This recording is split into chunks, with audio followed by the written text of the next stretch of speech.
There's a testosterone pill that was sold under more than 20 brand names at the same time. The same extract from the same supplier in 20 different bottles. Men buying it thought they were choosing between brands. They were choosing between wrappers. And when it got sued, all of it got sued together. One case, $7 million.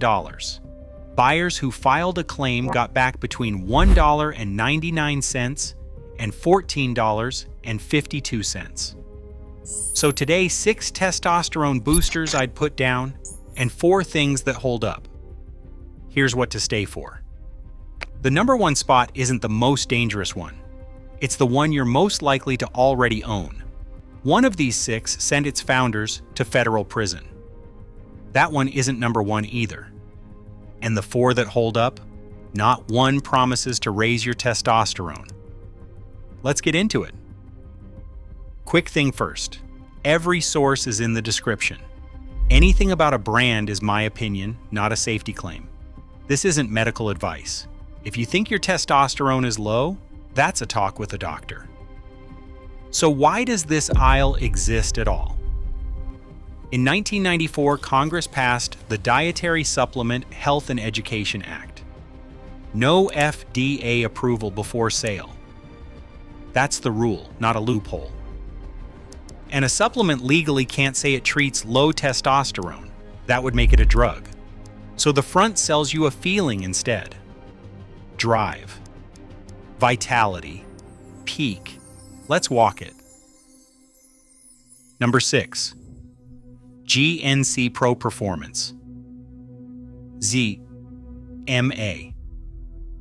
This is the one that started the whole trademark game. Look at the letters ZMA on the front. There's a little R in a circle next to them. That mark isn't GNC's. It belongs to SNAC system, founded by Victor Conte. Same Conte who ran Balco. The study everyone still quotes came out in 2000.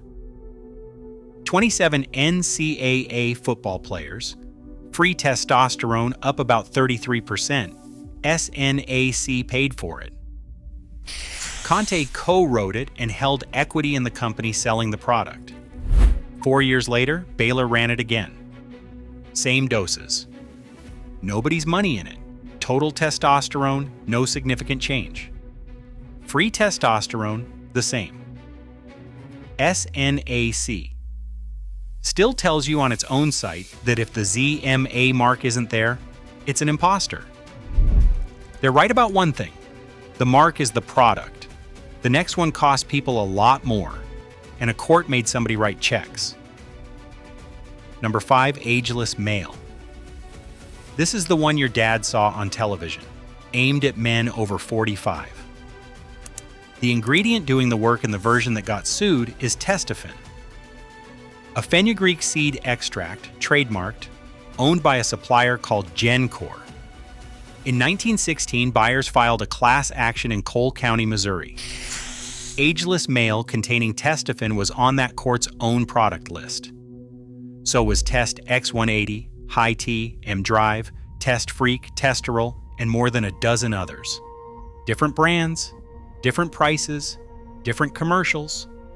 One extract. Here's the move in the store. Count the little R in a circle symbols on the front, then look up who owns each one. It won't be the company selling you the bottle. You weren't comparison shopping, you were reading packaging. The next brand wasn't just on that list.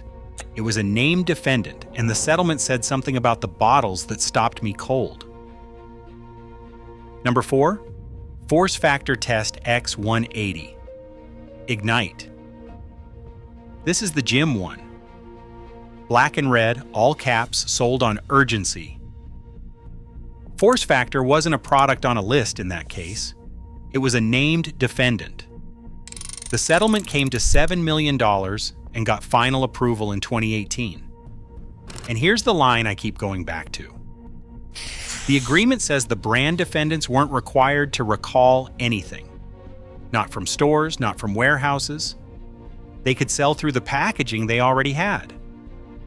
To be fair, A settlement is not a finding of guilt. Nobody admitted anything, and that matters. But the checks went out and the bottles stayed. The money moved, the shelf didn't. The next tier isn't a brand at all, and it's the one where the FDA actually found drugs. That's halfway. If this trademark thing is new to you, hit the like button. It helps this reach the next guy standing in that aisle. And if you want to run this check yourself on any bottle or box, I put the whole system in my label decoder. It's linked below. Number 3. The ones you buy from a marketplace listing. These are the bottles with names that sound like energy drinks. The FDA keeps a public database called Tainted Products Marketed as Dietary Supplements. Researchers at the California Department of Public Health went through 10 years of it. 776 products, 146 companies, 92 sold for muscle building. Of those 92, 82 held a synthetic steroid or a steroid-like compound. That's 89%. And 97% of the time, the drug wasn't on the label. In 2020, the FDA ran its own buy-off Amazon and eBay. All 26 from Amazon came back with an undeclared drug ingredient. So did 20 of the 25 from eBay. The label was accurate about the price. That's about it. The next one wasn't a marketplace listing. It was a real company with a real warehouse, and its founders went to prison. Number 2. Blackstone Labs Super DMZ.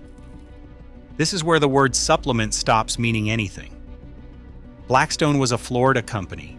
Real building, real staff, real distributors. The Justice Department indicted them in 2019 on 14 counts. The founders pleaded guilty 2 years later. Philip Braun got 54 months in federal prison and forfeited $3 million. Aaron Singerman got 54 months and forfeited $2.9 million. In total, 8 people and 3 companies were convicted. The compound at the center was dimethazine, an anabolic steroid. Braun said it himself in a video. Here is the timing.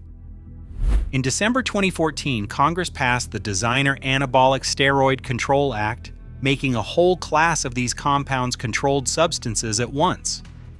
Before that, the government scheduled them one chemical at a time. And chemists just kept changing a molecule. It took an act of Congress to catch up with a label. And the last one will actually bother you, because it is probably the bottle in your cabinet right now. Number 1, Nugenix. Stay with me, because this isn't the dangerous one, and I won't pretend it is.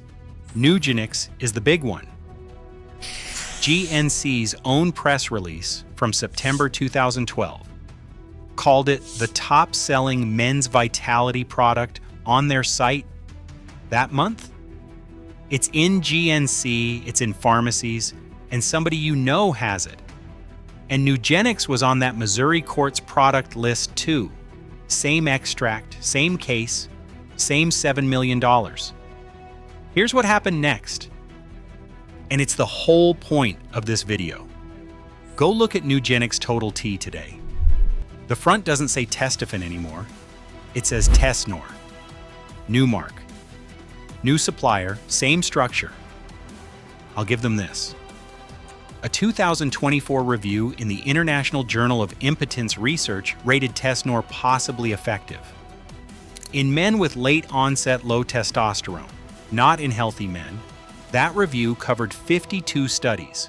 Most boosters failed to raise testosterone at all. So why number 1?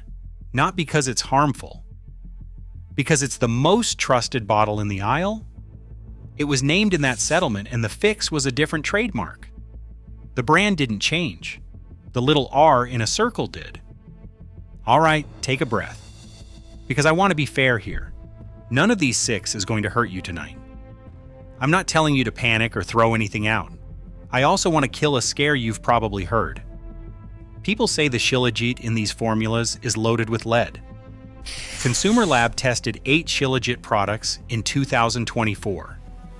lead, cadmium, arsenic, mercury. All below levels of concern at 1 serving a day. So that fear is mostly wrong, and you deserve to hear that. But here's what they did find. Fulvic acid, the part that's supposed to matter, ranged from 6.9 milligrams to 2,206 milligrams a serving. That's not a poison problem. It's a nobody knows what you took problem. I think that's worse. Now the 4 that hold up. These aren't consolation prizes. If you want a bottle somebody independent actually checked, start with Klean Ashwagandha. It's listed in NSF's own Certified for Sport database. Not a logo on a box. A searchable entry. But here's the honest part. That certification tells you the label is true, not that the pill works. If you're buying in this aisle anyway, Thorne is next. They run their own NSF certified plant and carry more than 20 products with the sport mark.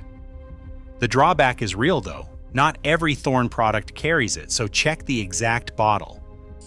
Best value in the whole store is Creatine Monohydrate, and it isn't a testosterone booster. Studied for 30 years, a few cents a serving, and it does nothing for your testosterone.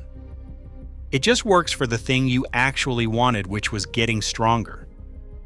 The 4th one isn't in the aisle at all. It's a blood test. Total and free testosterone, drawn in the morning twice on separate days. That costs less than 2 months of most of these bottles. You might not like the number, but then you'd know. Look at those 4. Not one promises to raise your testosterone. The bigger the promise on the front, the thinner the evidence behind it. So here's tonight. Go get the bottle. 3 questions. How many little r in a circle symbols are on the front? And who owns them? Search the name. It won't be the brand. Does the panel say proprietary blend? Federal rules only require 1 total weight for the whole mix. You'll never know the split. And is this exact product in the NSF or USP database? Type it in. The logo is not the proof. Go check right now. Then send this to whoever in your house does the buying. Read the back. I'll see you in the next one.